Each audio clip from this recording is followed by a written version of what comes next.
Good evening all. Okay, ಯಾರೆಲ್ಲ join ಆಗಿದ್ದೀರಿ hi ಅಂತ ಹೇಳಿ. ಹೌದಮ್ಮ, ಕನ್ನಡ ಇರೋದ್ರಿಂದ ಇವತ್ತು ಏನು ಮಾಡ್ತೀನಿ, ಸಿವಿಕ್ಸು ರಾಜ್ಯಶಾಸ್ತ್ರ ಒಂದು ಸ್ವಲ್ಪ ತಗೋತೀನಿ, ನಾಳೆ ಕನ್ನಡ ತರ್ತೀನಿ. ಓಕೆ, ಯಾಕಂದರೆ ಇವತ್ತಿನ ಕನ್ನಡ ಹೇಳಿಬಿಟ್ರೆ ಒಂದು ಸ್ವಲ್ಪ ನೀವು ಮರಿತೀರಾ. ಸೊ ಅದಕ್ಕೋಸ್ಕರ ಒಂದು ಹಾಫ್ ಆನ್ ಅವರ್ ಅಷ್ಟೇ. ಓಕೆ, ಜಾಸ್ತಿ ಏನಿಲ್ಲ. ಇದು ಇಂಪಾರ್ಟೆಂಟ್ ಕ್ವಶನ್ಸೇ ತಂದಿದ್ದೀನಿ ನಿಮಗೆ. ಸಿವಿಕ್ಸು ರಾಜ್ಯಶಾಸ್ತ್ರ ತಂದಿದ್ದೀನಿ. ಸೊ ಕ್ಲಾಸನ್ನು ಹೌದಾ, ಓಕೆ ಓಕೆ ಓಕೆ ಓದ್ತಾ ಇದ್ದೀರಾ. ಒಂದು ಹಾಫ್ ಆನ್ ಅವರ್, ಜಾಸ್ತಿ ತೊಗೊಳೋದು ಬೇಡ. ಓಕೆ, ಕ್ಲಾಸನ್ನು ಸ್ಟಾರ್ಟ್ ಮಾಡಿಬಿಡೋಣ. ಹಾಂ, ಯಾಕಂದರೆ ರೆಡಿ ಮಾಡ್ಕೊಂಬಂದಿದ್ದೀನಿ, ಅದಕ್ಕೋಸ್ಕರ ಇದು ಇಂಪಾರ್ಟೆಂಟ್ ಕ್ವಶನ್ಸೇ ತಂದಿದ್ದೀನಿ. ನೋಡಿ, ಫಸ್ಟು ಕ್ವಶನ್ಸು ಏನಿದೆ ನೋಡ್ಕೊಂಬಿಡೋಣ. Okay,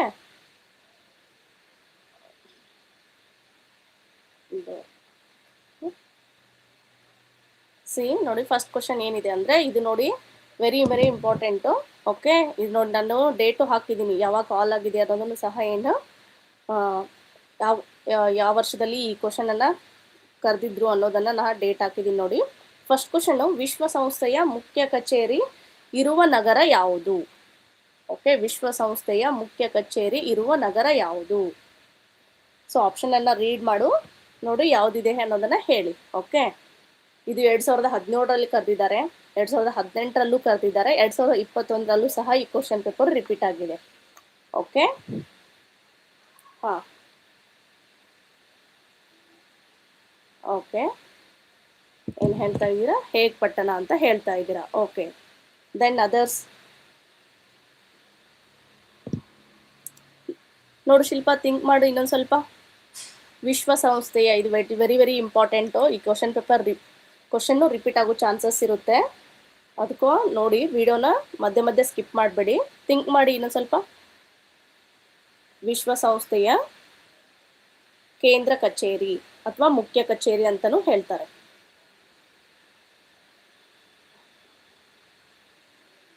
okay, D. Okay, S, ವಿಶ್ವಸಂಸ್ಥೆಯ ಮುಖ್ಯ ಕಚೇರಿ.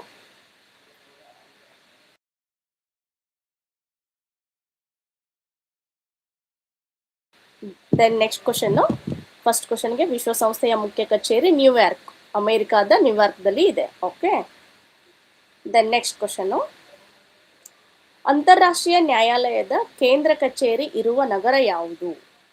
ಅಂತಾರಾಷ್ಟ್ರೀಯ ನ್ಯಾಯಾಲಯ ನೋಡಿ, ಅಂತಾರಾಷ್ಟ್ರೀಯ ನ್ಯಾಯಾಲಯ ಎಲ್ಲೈತಿ ಅಂತ ಹೇಳಿ.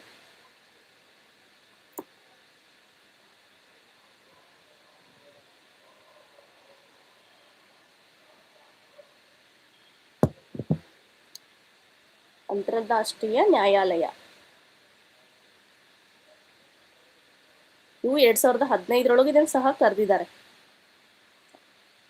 ಸೊ ಈ ಕ್ವಶನ್ ಮತ್ತೆ ರಿಪೀಟ್ ಆಗೋ ಚಾನ್ಸಸ್ಸು ಇರುತ್ತೆ, ಅದಕ್ಕೋಸ್ಕರ ಹೇಳ್ತಾ ಇದ್ದೀನಿ. ಎಸ್, ಅಂತಾರಾಷ್ಟ್ರೀಯ ನ್ಯಾಯಾಲಯದ ಕೇಂದ್ರ ಕಚೇರಿ ಇರುವ ನಗರ. ಓಕೆ, ಆಪ್ಷನ್ ಎ ಹೇಗ್ ಪಟ್ಟಣ.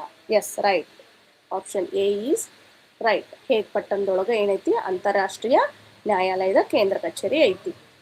ಇವು ಕೇಂದ್ರ ಕಚೇರಿಗಳು ವೆರಿ ವೆರಿ ಇಂಪಾರ್ಟೆಂಟು. ಸ್ವಲ್ಪ ಕನ್ಫ್ಯೂಸ್ ಆಗ್ತಾವೆ. ನ್ಯೂಯಾರ್ಕು ಮತ್ತು ಜಿನೇವಾ ಇವೆಲ್ಲ, ವಾಷಿಂಗ್ಟನ್ನು, ಇವತ್ತು ಸ್ವಲ್ಪ ಕನ್ಫ್ಯೂಸ್ ಆಗ್ತಾವೆ. ಅವನ್ನ ಅದಕ್ಕೆ ಒಂದು ಕಡೆ ನೋಟ್ ಮಾಡಿಕೊಂಡು ಇದನ್ನು ಮಾಡಿ. ಓಕೆ, ಯಾರು ವಿಡಿಯೋನ ಸ್ಕಿಪ್ ಮಾಡಬೇಡಿ, ಎಂಡ್ ಆಗೋವರೆಗೂ ನೋಡಿ.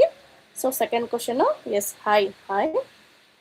ಸೆಕೆಂಡ್ ಕ್ವಶನ್ ಏನು, ಅಂತಾರಾಷ್ಟ್ರೀಯ ನ್ಯಾಯಾಲಯದ ಕೇಂದ್ರ ಕಚೇರಿ ಎಲ್ಲಿದೆ ಅಂದರೆ ಹೇಗ್ ಪಟ್ಟಣ ಅಂತ ಇದೆ. ಓಕೆ, ಹಾಯ್ ಅಮ್ಮ, ಹಾಯ್.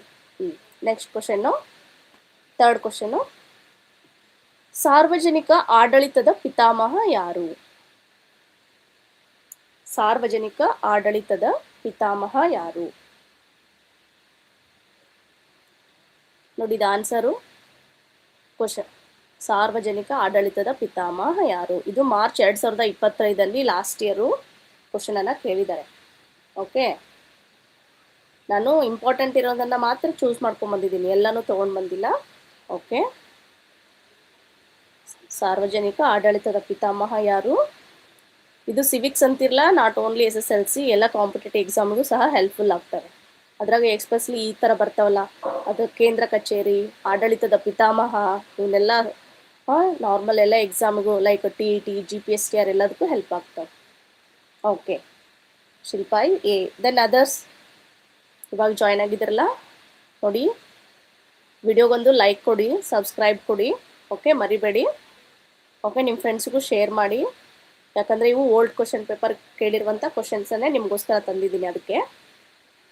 ಓಕೆ, ಇದರ ಆನ್ಸರ್ ಬಂದು ಸಾರ್ವಜನಿಕ ಆಡಳಿತದ ಪಿತಾಮಹ ಯಾರು ಅಂದರೆ Woodrow Wilson. Okay, then next question. 2011 ಜನಗಣತಿಯ ಪ್ರಕಾರ ಭಾರತದ ಸಾಕ್ಷರತಾ ಪ್ರಮಾಣ ಎಷ್ಟು? 2011 ಜನಗಣತಿಯ ಪ್ರಕಾರ ಭಾರತದ ಸಾಕ್ಷರತಾ ಪ್ರಮಾಣ ಎಷ್ಟು? ಇದಂತೂ ವೆರಿ ವೆರಿ ಇಂಪಾರ್ಟೆಂಟ್. ಕಾಂಪಿಟೇಟಿವ್ ಎಕ್ಸಾಮ್ಗಂತೂ ತುಂಬ ಸಲ ಕೇಳ್ತಾ ಇರ್ತಾರೆ ಈ ಕ್ವಶನ್ನ. ಜನಗಣತಿ ಇರುತ್ತಲ್ಲ, ಅದ್ರ ಪ್ರಕಾರ ಎಷ್ಟಿತ್ತು ನಮ್ಮ ಸಾಕ್ಷರತೆಯ ಜನಗಣತಿ?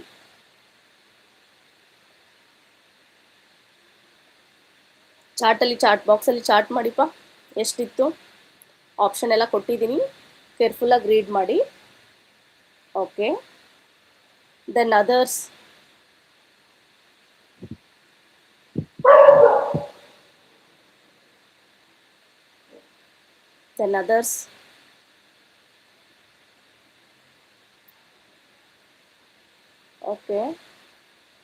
ಓಕೆ, ಯಾರೆಲ್ಲ ಫಸ್ಟ್ ಎಲ್ಲ ಜಾಯ್ನ್ ಆಗಿದ್ರಿ, ಫಸ್ಟು ನಮ್ಮ ಚಾನಲ್ನ ಸಬ್ಸ್ಕ್ರೈಬ್ ಮಾಡ್ಕೊಳ್ಳಿ. ಎವ್ರಿ ಡೇ 8 ಗಂಟೆಯಿಂದ 8:30ವರೆಗೂ ಕ್ಲಾಸಸ್ ಇರುತ್ತೆ, free classes. It's very important. Subscribe ಮಾಡ್ಕೊಳ್ಳಿ, ವಿಡಿಯೋಗೆ ಲೈಕ್ ಕೊಡಿ. ಅಂದರೆ ಎವ್ರಿ ಡೇ ನಾವು ಮಾಡುವಂಥ ವೀಡಿಯೋಸು ನಿಮ್ಗೆ ಫಸ್ಟ್ ಬಂದು ನೋಟಿಫಿಕೇಶನ್ ಕೊಡುತ್ತೆ, ಅದಕ್ಕೋಸ್ಕರ. Okay, subscribe is very important.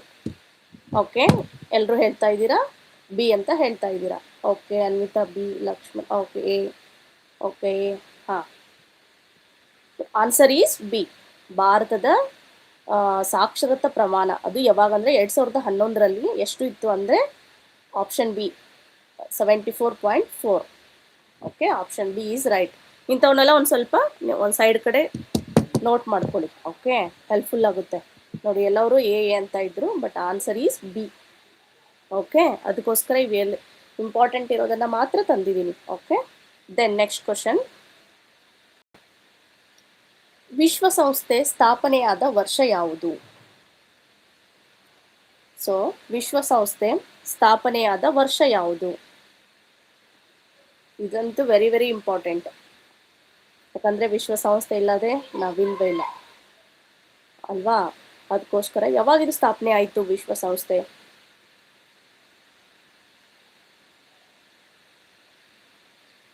ಇದು ಜೂನ್ 2017 ಕೇಳಿದ್ದಾರೆ.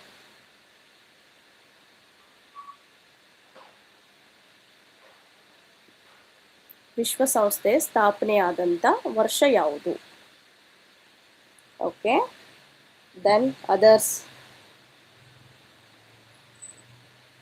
Okay, then others.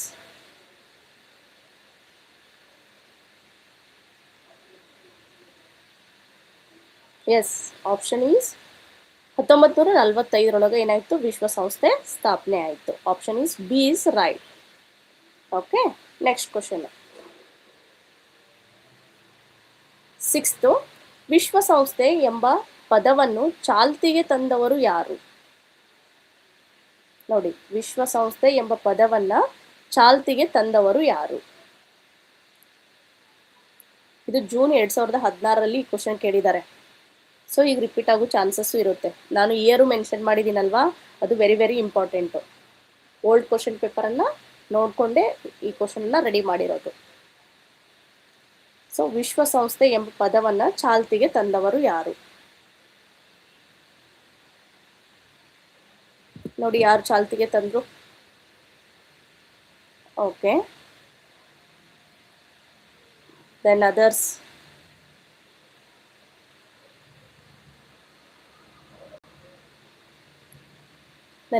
ನೋಡಿ,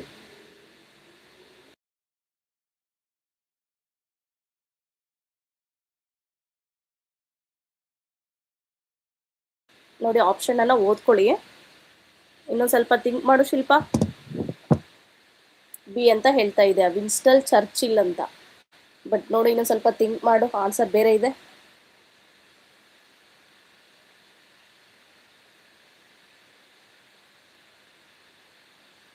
ಟ್ರೈ ಮಾಡಮ್ಮ ಸೋನಾಕ್ಷಿ, ಹೇಳಕ್ಕೆ ಟ್ರೈ ಮಾಡಿ. ಯಾವುದು ರಾಂಗ್ ಇರಲಿ ರೈಟ್ ಇರಲಿ, there is no necessity. First we have to try to answer. Okay, ಹಾಂ, ಗುಡ್.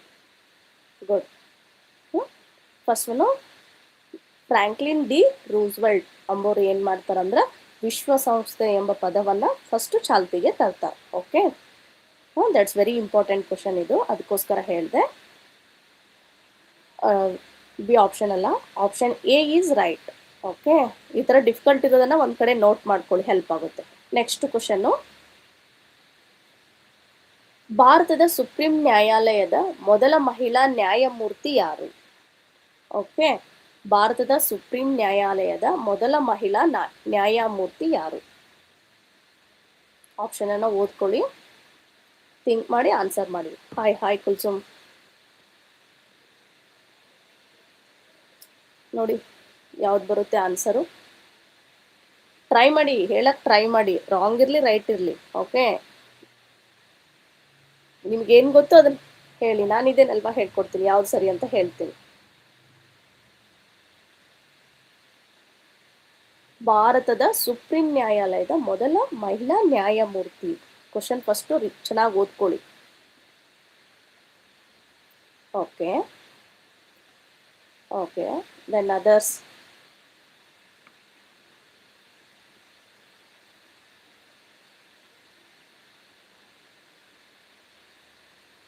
Okay, D.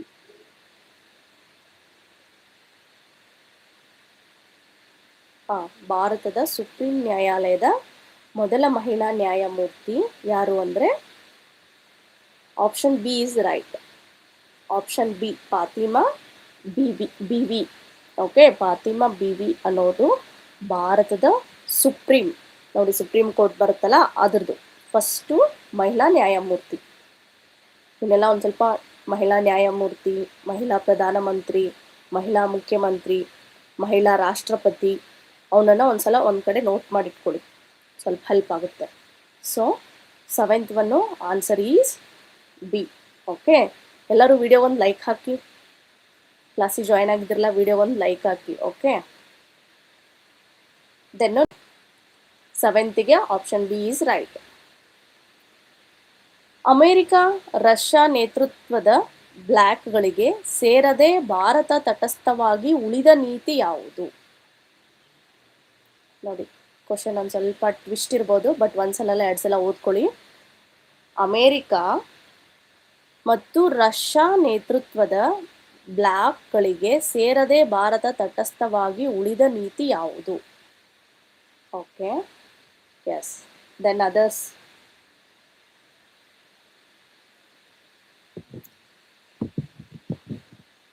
ಅದರ್ಸ್ ಹೇಳಿ. ವಿದೇಶಾಂಗ ನೀತಿ, ನಿರಸ್ತೀಕರಣ ನೀತಿ, ಅಲಿಪ್ತ ನೀತಿ, ವರ್ಣಭೇದ ನೀತಿ.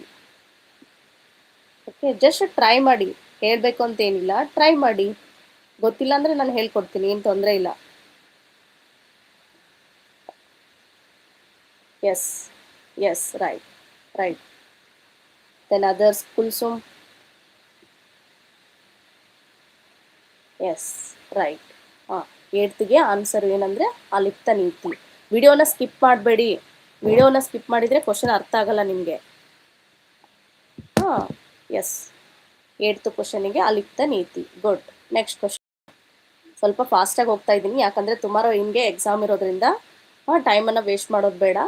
ಸೊ ಎಷ್ಟು ನೆಸೆಸಿಟಿ ಇದೆ ಅಷ್ಟೇ ಹೇಳ್ಕೊಂಡು ಹೋಗ್ತಾ ಇದ್ದೀನಿ. 9th ಕ್ವಶನ್ ನೋಡಿ. ಅಲಿಪ್ತ ನೀತಿಯನ್ನು ತನ್ನ ವಿದೇಶಾಂಗ ನೀತಿಯ ಮೂಲ ತತ್ವವಾಗಿ ಮಾಡಿಕೊಂಡ ದೇಶ ಯಾವುದು? ಕ್ವಶನನ್ನು ಪ್ರಾಪರಾಗಿ ಓದಿ, ನಾನು ಒಂದ್ಸಲ ಓದಿದ್ದೀನಿ ನೋಡಿ. ಇವಾಗ ಅಲಿಪ್ತ ನೀತಿಯನ್ನು ತನ್ನ ವಿದೇಶಾಂಗ ನೀತಿಯ ಮೂಲ ತತ್ವವಾಗಿ ಮಾಡಿಕೊಂಡ ದೇಶ ಯಾವುದು?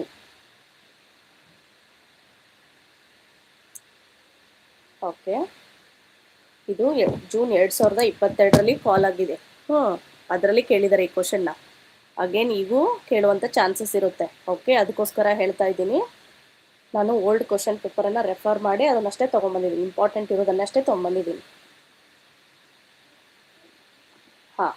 ಎಸ್, ಅಲಿಪ್ತ ನೀತಿಯನ್ನು ತನ್ನ ವಿದೇಶಾಂಗ ನೀತಿಯ ಮೂಲ ತತ್ವವಾಗಿ ಮಾಡಿಕೊಂಡ ದೇಶ ಯಾವುದು?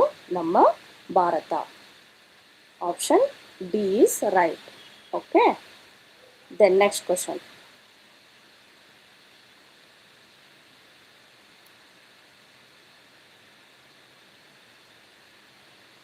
ಭಾರತ ಎಂಥ ಸಂವಿಧಾನವನ್ನು ಒಳಗೊಂಡೈತಿ ಅದೊಂದು ಸ್ವಲ್ಪ ಹೇಳಿ, ಜಸ್ಟ್ ನಿಮ್ಮ ನಾಲೆಜ್ ಚೆಕ್ ಮಾಡೋಕ್ಕೆ.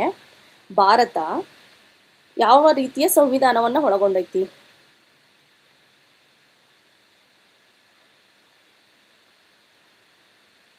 ಇದು ಈ ಕ್ವಶನ್ ಒಂದು ಸ್ವಲ್ಪ 9th ಬಂದಿದ್ದೀವಲ್ವಾ, ಇಲ್ಲೊಂದು ಸ್ವಲ್ಪ ನಾನು ಭಾರತ ಅಂತ ಬಂದ ತಕ್ಷಣ ಸಂವಿಧಾನಕ್ಕೆ ಹೋಗ್ಬಿಡೋಣ, ಯಾಕಂದರೆ ಇದು ನಾವು ರಾಜ್ಯಶಾಸ್ತ್ರ ಅಲ್ವಾ ಈ ಸಬ್ಜೆಕ್ಟು. ಭಾರತ ಎಂತಹ ಸಂವಿಧಾನವನ್ನು ಒಳಗೊಂಡದ? ಲೈಕ್ ಲಿಖಿತ, ಅಲಿಖಿತ, ಮೌಖಿಕ, ಈ ಥರ ಚಾರ್ಟ್ ಮಾಡಿ. ಅಂದರೆ ಎಲ್ಲರೂ ಕ್ಲಾಸ್ ಕೇಳ್ತಾ ಇದ್ದೀರಾ ನನಗೆ. ಬೃಹತ್ ಆ್ಯಂಡ್ ಲಿಖಿತ, ರೈಟ್. Then others?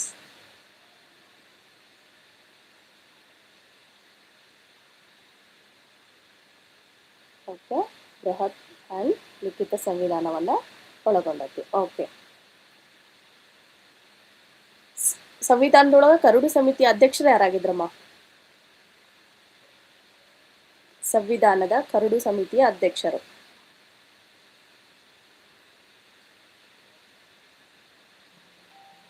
ಓಕೆ, ಸಂವಿಧಾನದ ಕರಡು ಸಮಿತಿಯ ಅಧ್ಯಕ್ಷರು ಯಾರಾಗಿದ್ರು?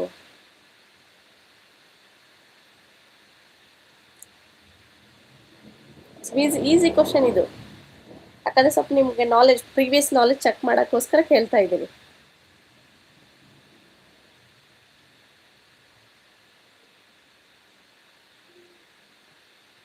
ಯಾರು ಚಾರ್ಟ್ ಮಾಡಿ ಬೇಗ, ವೆಯ್ಟ್ ಮಾಡ್ತಾ ಇದ್ದೀನಿ.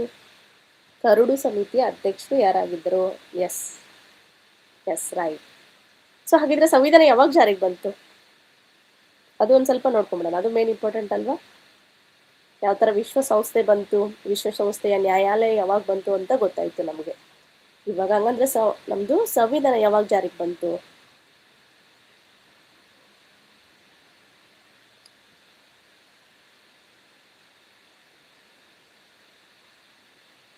ಸ್ವಲ್ಪ ಹಂಗೆ ನಾವು ಸಿವಿಕ್ಸ್ ಬಗ್ಗೆ ಓದ್ತಾ ಇದೀವಿ ಅಂದರೆ, ಮತ್ತು ಸಿವಿಕ್ಸಲ್ಲಿ ಮೇನ್ ಇಂಪಾರ್ಟೆಂಟೇ ನಮ್ಮ ಸಂವಿಧಾನ ಅಲ್ವಾ. 1949. ಓಕೆ ಓಕೆ, ದೆನ್ ಎಸ್, 1949ರಲ್ಲಿ ಏನಾಯಿತು, ಅಂಗೀಕಾರ ಆಗಿ 1950ರಲ್ಲಿ ಏನಾಯಿತು ಅಂದರೆ ಅದು ಇದಾಯಿತು, ಜಾರಿಗೆ ಬಂತು ಅಲ್ವಾ. ಹಾಂ, right right, S S S. Okay, ಯಾರೆಲ್ಲ ಫಸ್ಟ್ ನನ್ನ ವೀಡಿಯೋನ ನೋಡ್ತಾ ಇದ್ರಿ ಫಸ್ಟು ಸಬ್ಸ್ಕ್ರೈಬ್ ಮಾಡ್ಕೊಳ್ಳಿ. ಅಂದರೆ ಎವ್ರಿ ಡೇ ನಾನು ಫ್ರೀ ಕ್ಲಾಸಸನ್ನು ಮಾಡ್ತೀನಲ್ವಾ, ಫಸ್ಟ್ ನೋಟಿಫಿಕೇಶನ್ ನಿಮ್ಮ ಫೋನ್ಗೆ ಬರುತ್ತೆ. ಅದಕ್ಕೋಸ್ಕರ ನ್ಯೂ ಸಬ್ಸ್ಕ್ರೈಬರ್ ಇದ್ದೀರಾ ಇಲ್ಲಿ, ಸೊ ಫಸ್ಟು ವೀಡಿಯೋನ ಸಬ್ಸ್ಕ್ರೈಬ್ ಕೊಡಿ ಒಂದು, ಆಮೇಲೆ ಲೈಕ್ ಕೊಡಿ. ಎವ್ರಿ ಡೇ ಇದೇ ಟೈಮ್ಗೆ ನಾನು ಮಾಡೋ ಕ್ಲಾಸು ನಿಮ್ಮ ಫೋನಿಗೆ ಆಟೋಮೆಟಿಕ್ ಬಂದುಬಿಡುತ್ತೆ, ಆವಾಗ ಈಸಿಯಾಗಿ ನೀವು ಕ್ಲಾಸನ್ನು ಜಾಯ್ನ್ ಆಗ್ಬೋದು. ಓಕೆ, ದೆನ್ ನೆಕ್ಸ್ಟ್ ಕ್ವಶನ್ನು, ಅಂತಾರಾಷ್ಟ್ರೀಯ ಮಾನವ ಹಕ್ಕುಗಳ ದಿನವನ್ನು ಯಾವ ದಿನ ಆಚರಿಸಲಾಗುತ್ತದೆ? ಓಕೆ ನೋಡಿ, ಅಂತಾರಾಷ್ಟ್ರೀಯ ಮಾನವ ಹಕ್ಕುಗಳ ದಿನ, ಇದಂತೂ very very important. Like GK ಕ್ವಶನ್ಗೆ ತುಂಬ ರಿಲೇಟೆಡು, ಅದಕ್ಕೋಸ್ಕರ ಕೊಟ್ಟಿದ್ದೀನಿ ಈ ಕ್ವಶನ್ನ. ಆಪ್ಷನನ್ನು ರೀಡ್ ಮಾಡ್ಕೊಳ್ಳಿ, 1 ಮಿನಿಟ್ ಟೈಮ್ ಇರುತ್ತೆ, ಆನ್ಸರ್ ಮಾಡಿ ಚಾಟ್ ಬಾಕ್ಸಲ್ಲಿ.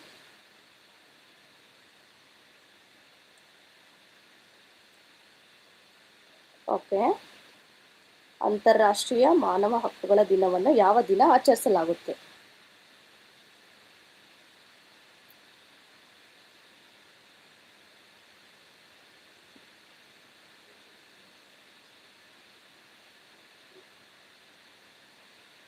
Yes, right. Then others. Okay, then others.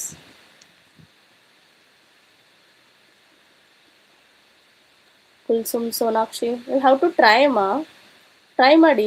Yes, right right, S. December 10 ನಾವೇನು ಮಾಡ್ತೀವಿ, ಅಂತಾರಾಷ್ಟ್ರೀಯ ಮಾನವ ಹಕ್ಕುಗಳ ದಿನವಾಗಿ ಆಚರಣೆ ಮಾಡ್ತೀವಿ. ನೋಡಿ, ಇದು ಓಲ್ಡ್ ಕ್ವಶನ್ ಪೇಪರು, 2020ಲೂ ಕೇಳಿದ್ದಾರೆ, ಅಗೇನ್ 2023ಯಲ್ಲೂ ಕೇಳಿದ್ದಾರೆ. ಈ ಇಯರು ಬರೋ ಚಾನ್ಸಸ್ ತುಂಬ ಇದೆ, ಸೊ ಅದಕ್ಕೋಸ್ಕರ ಇದು very very important. Okay, next question, 1789ರ ಫ್ರಾನ್ಸ್ ಮಹಾಕ್ರಾಂತಿಯ ಪ್ರಮುಖ ಉದ್ದೇಶ ಯಾವುದು?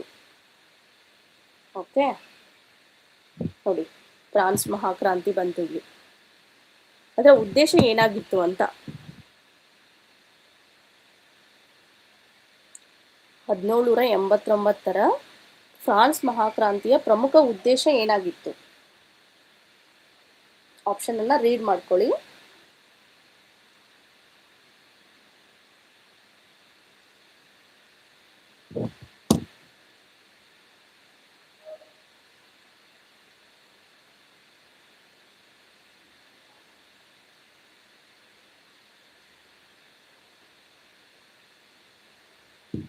Then others.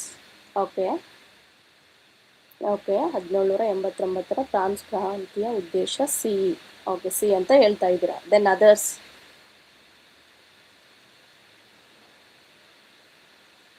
ಇದು ಯಾವುದು? ಫ್ರಾನ್ಸ್ ಮಹಾಕ್ರಾಂತಿ ಹೇಳ್ತಾ ಇದ್ದೀನಲ್ವಾ ನಾನು. ಹಾಂ, ಥಿಂಕ್ ಮಾಡಿ ಇನ್ನೊಂದು ಸ್ವಲ್ಪ ಥಿಂಕ್ ಮಾಡಿ. ಇದು ಸೆಪ್ಟೆಂಬರ್ 2020 ಕೇಳಿದ್ರಿ ಕ್ವಶನನ್ನು. ಅಗೇನ್ ರಿಪೀಟ್ ಆಗೋ ಚಾನ್ಸಸ್ ಇರುತ್ತೆ.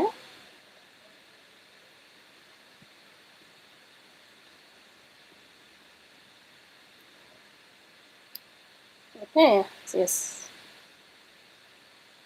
ಮಹಾಕ್ರಾಂತಿಯ ಪ್ರಮುಖ ಉದ್ದೇಶ ಏನಾಗಿತ್ತಂದರೆ option B is right. Okay B ಏನಾಗಿತ್ತಂದ್ರೆ ಮಾನವ ಹಕ್ಕುಗಳ ಸಂರಕ್ಷಣೆ ಮಾಡೋದಾಗಿತ್ತು ಫ್ರಾನ್ಸ್ ಮಹಾಕ್ರಾಂತಿಯ ಉದ್ದೇಶ. ಓಕೆ ನೆನ್ಪಿಟ್ಕೊಳ್ಳಿ. ಗೊತ್ತಿಲ್ಲ ಅಂದರೆ ಒಂದು ಕಡೆ ಸಪ್ರೇಟಾಗಿ ನೋಟ್ ಮಾಡ್ಕೊಳ್ಳಿ, ಹೆಲ್ಪ್ ಆಗುತ್ತೆ. ನೋಡಿ, ಯಾವತ್ತು ನಡೆದಿರುವಂಥ ಫ್ರಾನ್ಸ್ ಕ್ರಾಂತಿ ಅದು ಸಹ ಮಾನವ ಹಕ್ಕುಗಳ ಸಂರಕ್ಷಣೆ ಮಾಡೋಕ್ಕೋಸ್ಕರನೇ ನಡೆದಿರುವಂಥ ಕ್ರಾಂತಿ. ಸೊ ಅದಕ್ಕೋಸ್ಕರ ಹೇಳ್ತಾ ಇದ್ದೀನಿ, ಇದು ವೆರಿ ವೆರಿ ಇಂಪಾರ್ಟೆಂಟು. ಸೊ ಈಗ ನಾವು ಫ್ರಾನ್ಸ್ ಕ್ರಾಂತಿ ನೋಡಿದ್ವಲ್ಲ, ಅಮೆರಿಕ ಕ್ರಾಂತಿ ಯಾವಾಗ ನಡೀತು ಚಾರ್ಟ್ ಮಾಡಿ. ಇದೊಂದು extra question for check your knowledge. So America ಕ್ರಾಂತಿ ಬಗ್ಗೆ ಕೇಳಿರ್ತೀರಾ ನೀವು. ಓಕೆ, ಫ್ರಾನ್ಸ್ ಕ್ರಾಂತಿ, ಅಮೇರಿಕ ಕ್ರಾಂತಿ ಅವೆಲ್ಲ ಯಾವಾಗ ನಡೀತು ಫ್ರಾನ್ಸ್ ಕ್ರಾಂತಿ? ಚಾರ್ಟ್ ಮಾಡಿ.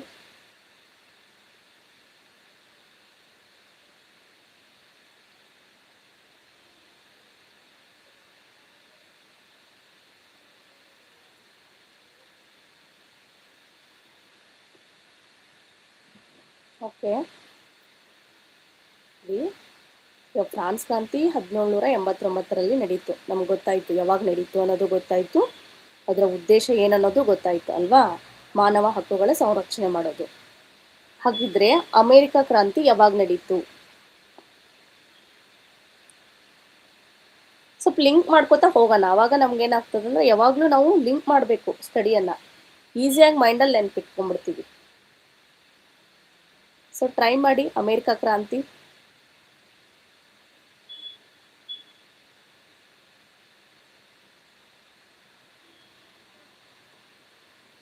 ಓಕೆ, ಗೊತ್ತಿಲ್ವಾ? ಸರಿ, ಓಕೆ, ಇಟ್ಸ್ ಓಕೆ, ನಾನು ಹೇಳ್ತೀನಿ. ಅಮೇರಿಕ ಕ್ರಾಂತಿ ಎಸ್ ಎಸ್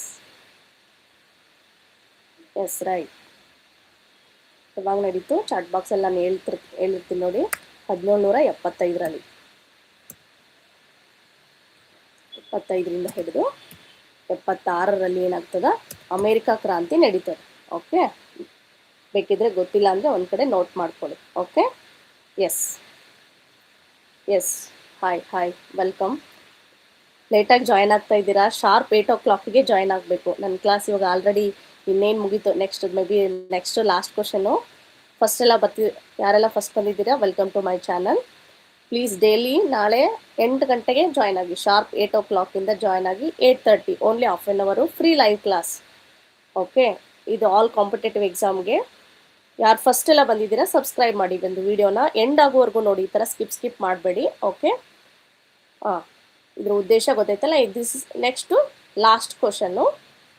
ಭಾರತ ನಿರಸ್ತೀಕರಣವನ್ನು ಉತ್ತೇಜಿಸುತ್ತದೆ ಏಕೆಂದರೆ. ಓಕೆ ನೋಡಿ, ಇದು ಮಾರ್ಚ್ 2020 ಕೇಳಿದೆ. Okay,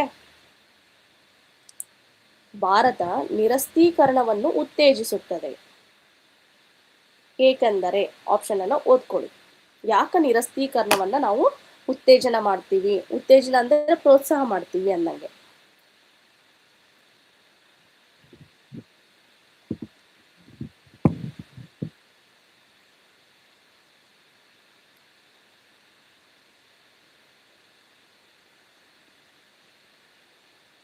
okay, then others. ಆಪ್ಷನನ್ನು ರೀಡ್ ಮಾಡಿ ಪ್ರಾಪರಾಗಿ. ಆಪ್ಷನನ್ನು ರೀಡ್ ಮಾಡಿ.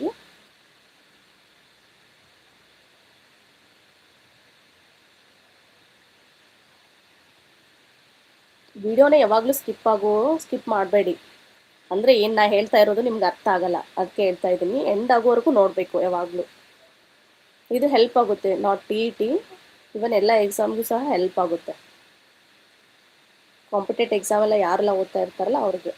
Then others. ಭಾರತ ಅಂದರೆ ನಿಶಸ್ತ್ರೀಕರಣವನ್ನು ಉತ್ತೇಜಿಸುತ್ತದೆ.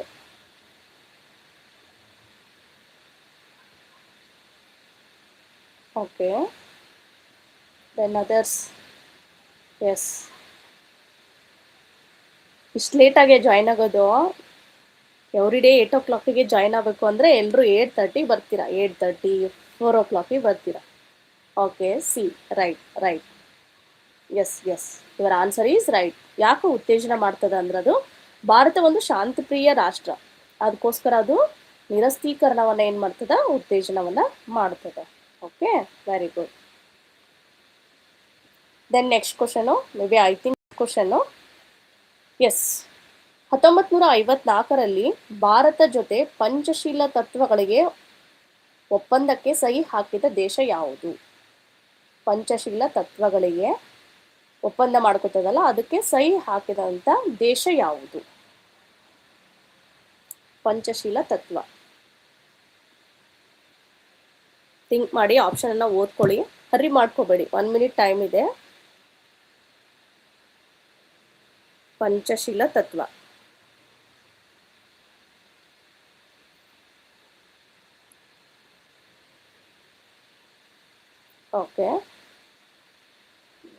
Okay, then others.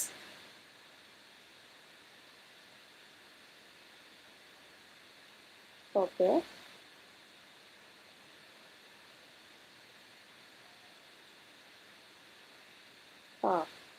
ಎಸ್. ಅಲ್ಲರೇನು ಹೇಳತ್ತೀರಾ? ಸಿ ಅಂತ ಹೇಳ್ತಾ ಇದ್ದೀರಾ. ಓಕೆ, ಪಂಚಶೀಲ ತತ್ವಗಳಿಗೆ ಒಪ್ಪಂದಕ್ಕೆ ಸಹಿ ಹಾಕಿದ ದೇಶ ಯಾವುದು? 1954ರಲ್ಲಿ ಭಾರತದ ಜೊತೆ. ಅದು ಇಂಪಾರ್ಟೆಂಟ್, ಯಾರ ಜೊತೆ ಅನ್ನೋದು ಇಂಪಾರ್ಟೆಂಟ್ ಅಲ್ವಾ, ಅದಕ್ಕೋಸ್ಕರ ಇನ್ನೊಂದ್ಸಲ ಕ್ವಶನ್ ಅನ್ನ ಪ್ರಾಪರಾಗಿ ಓದಿ ಆನ್ಸರ್ ಮಾಡಿ. ಸಿ ಅಲ್ಲ.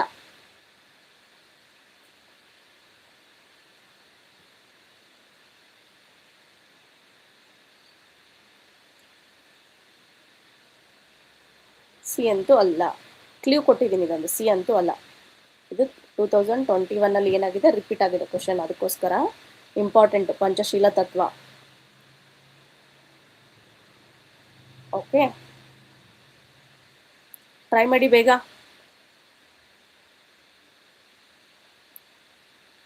Okay, S, right. S, right. A, option A, China ಜೊತೆ ಏನು ಮಾಡ್ತದ, ಪಂಚಶೀಲ ತತ್ವಕ್ಕೆ ಒಪ್ಪಂದಕ್ಕೆ ಭಾರತದ ಮತ್ತು ಚೀನಾ ಎರಡೂ ಈ ಪಂಚಶೀಲ ತತ್ವಕ್ಕೆ ಸಹಿ ಹಾಕ್ತಾವೆ. Okay, this is the last question. ನೋಡಿ, ಏನಾದರೂ ಕ್ವಶನ್ ಡಿಫಿಕಲ್ಟ್ ಆಗಿದ್ದರೆ ಶಾರ್ಟಲ್ಲಿ ನನಗೆ ಹೇಳಿ, ಮ್ಯಾಮ್ ಇದು ಡಿಫಿಕಲ್ಟ್ ಇದೆ ಆ ಥರ ಅಂತ ಹೇಳಿ. This is the last question. Every day ಶಾರ್ಪಾಗಿ 8 o'clock ಜಾಯ್ನ್ ಆಗಿ. ವಿಡಿಯೋ ಏನಾದರೂ ಇಷ್ಟ ಆದರೆ ಒಂದು ಲೈಕ್ ಕೊಡಿ. ನೋಡಿ, ಟುಡೇ ಇಲ್ಲಿ ಕೆಳಗಡೆ ಲಾಸ್ಟ್ ಸ್ಲೈಡಲ್ಲಿ ಆನ್ಸರ್ ಇದೆ. ಓಕೆ, ನಿಮ್ಗೇನಾದರೂ ಕ್ವಶನ್ ಓದುವಾಗ ಆನ್ಸರ್ ಗೊತ್ತಾಗಲಿಲ್ಲ ಅಂದರೆ ಲಾಸ್ಟ್ ಕ್ವಶನಲ್ಲಿ ಆನ್ಸರ್ ಇದೆ, ಒಂದ್ಸಲ ನೋಡ್ಕೊಳ್ಳಿ. This is very important. ನಾನು ಎಲ್ಲ ಕ್ವಶನ್ ಪೇಪರನ್ನು ನೋಡಿಕೊಂಡೆ ಇದನ್ನು ಕ್ವಶನನ್ನು ಕ್ರಿಯೇಟ್ ಮಾಡಿದ್ದೀನಿ.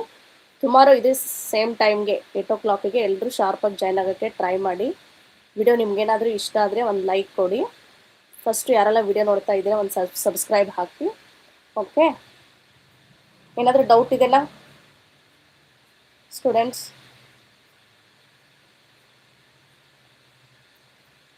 ಏನಾದರೂ ಡೌಟ್ ಇದ್ದರೆ ಹೇಳಿ.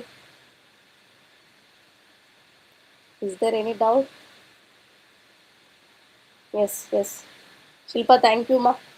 ನಾಳೆ ಸೇಮ್ ಟೈಮು ನಿಮಗೋಸ್ಕರ ಹೊಸ ಸಬ್ಜೆಕ್ಟು. ಓಕೆ, ಹೊಸ ಸಬ್ಜೆಕ್ಟನ್ನು ತರ್ತೀನಿ. ಓಕೆ, ಶಾರ್ಪ್ 8 o'clock ಎಲ್ಲರೂ ಜಾಯ್ನ್ ಆಗಿ. ಓಕೆ, ಕ್ವಶನನ್ನು ನೋಟ್ ಮಾಡ್ಕೊಳ್ಳಿ ಒಂದು ಕಡೆ, ಯಾವುದು ಡಿಫಿಕಲ್ಟ್ ಆಗುತ್ತೆ ಅದನ್ನು. ಸಿ, ನೋಡಿ ಎಷ್ಟು ಚೆನ್ನಾಗಿರೋ ಕ್ವಶನ್ ಪೇಪರು. ಮಹಿಳಾ ನ್ಯಾಯಮೂರ್ತಿ. ಓಕೆ, ಇವು ನಾಟ್ ಓನ್ಲಿ SSLC, ಇನ್ನು GKಗೂ ತುಂಬ ಕೇಳ್ತಾ ಇರ್ತಾರೆ ಇವನ್ನ, ಯಾಕಂದರೆ ನಾವು ಕಾಂಪಿಟೇಟಿವ್ ಎಕ್ಸಾಮ್ ಬರಿತಾ ಇರ್ತೀವಲ್ವ, ನಮ್ಗೆ ಗೊತ್ತಾಗುತ್ತೆ. ಸೊ ಜಾಯ್ನ್ ಆಗಿದ್ದಕ್ಕೆ thank you so much. Okay, bye, good night. Thank you. Tomorrow same time 8 o'clock ಶಾರ್ಪಾಗಿ ಜಾಯ್ನ್ ಆಗಕ್ಕೆ ಟ್ರೈ ಮಾಡಿ. Thank you. ವಿಡಿಯೋ ಆದಮೇಲೆ ಎಲ್ಲರೂ ಒಂದು ಲೈಕ್ ಕೊಡಿ ಇಷ್ಟ ಆಗಿದ್ರೆ. ಓಕೆ, ಸಬ್ಸ್ಕ್ರೈಬ್ ಹಾಕಿ.